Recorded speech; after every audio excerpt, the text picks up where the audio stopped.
So, come through the entrance. We've done 2 already. This is number 3. Number 3.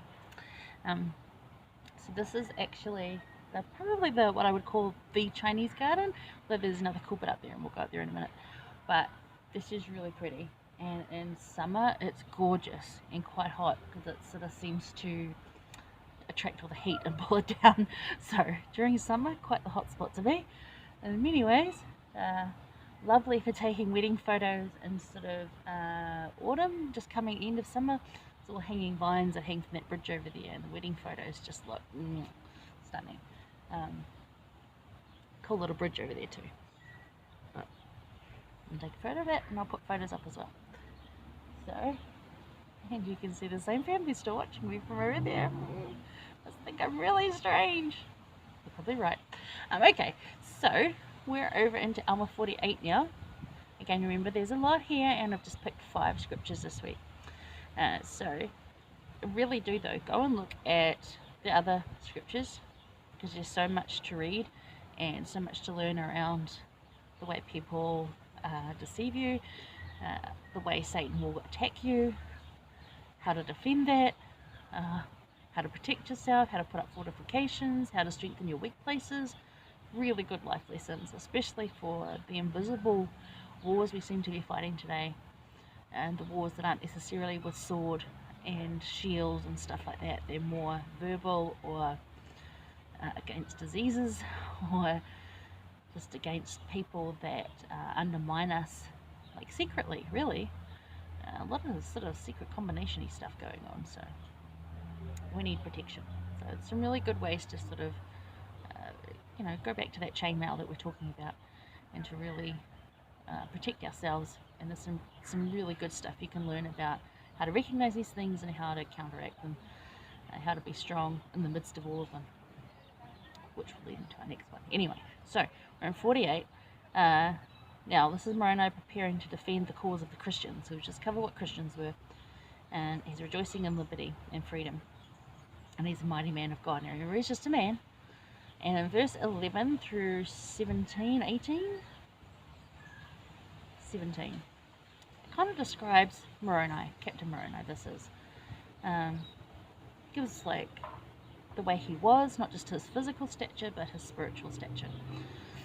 So, specifically in verse 17, because I love this part, it says, Yea, verily, verily, I say unto you, if all men had been, and were, and ever would be, like unto Moroni, behold, the very powers of hell would have been shaken forever, and the devil would never have power over the hearts of the children of men.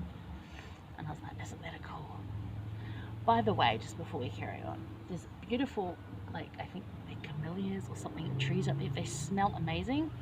Instant hay fever for me, so if I'm sniffing, I apologise. There we go. So sorry, it's a disgusting habit, but I can't help it. It's hay fever. Okay, go back to Moroni. Don't distract from the problem. Don't detract from the message. Okay, so what does it mean to shake the powers of hell? Because, wouldn't you have to be like a prophet to do that? No, you don't. You really don't.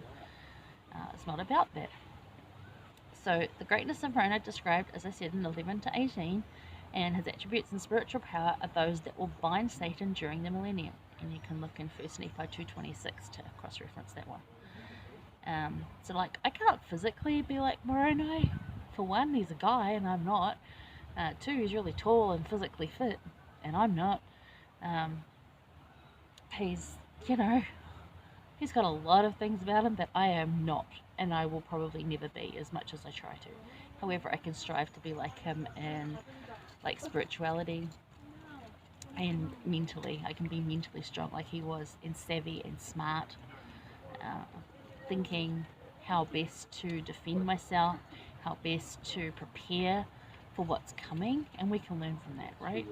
Because we need to defend ourselves and our families and our countries and our freedoms, and we need to prepare for what is coming. So we can learn from this, and we can list these attributes, and we can try and endeavour to be like them. So in Alma 47:10, this is because he's fighting here in Amlickiah. So in 47:10, now Amlickiah actually has been likened to some of the worst criminals that have ever lived, like Hitler and Stalin, this is how bad Amlickiah was. So this is him fighting Amlickiah. Now in Alma 47:10, in the previous chapter, it talks about Amlickiah bringing the people down. And although he's raising over in Alma 62:4, you can link that up with Moroni raising the standard. So that is the standard of liberty, that's the title of liberty. But it's also raising the standard in general, right? I like that. I think that's cool. So Amlickiah is bringing the people down. That's his intention, whereas Moroni's was to build them up and raise the standard. So I kind of like that. But people are a shadow of who inspires them. So who inspires you? Getting more strange looks from people. But anyway, who inspires you? Look at Moroni's qualities and see if he inspires you, because he definitely inspires me, and I would love to be a shadow of that. Follow that.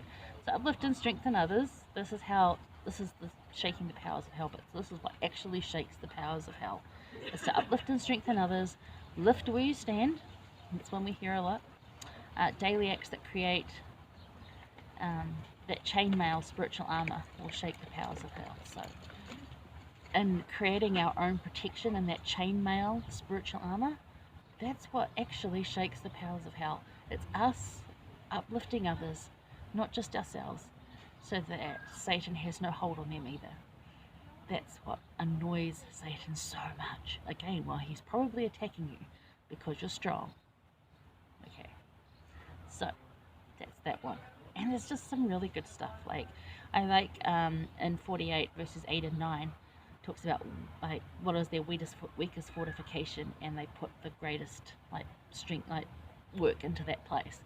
And I've always loved that one, because I always look at what is weak within me and what do I need to go and work on the most, and I just work on that thing until it's stronger, and then I'll pick something else and move on to that.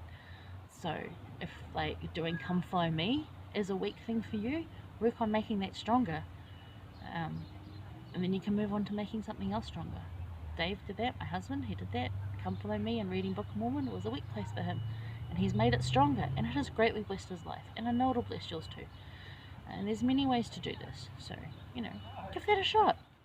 That's some good advice again. Alright, so we're going to move into the next one. I think we'll go and do it at that table that less people are gone, and we can look at the pretty bridge over there. Okay.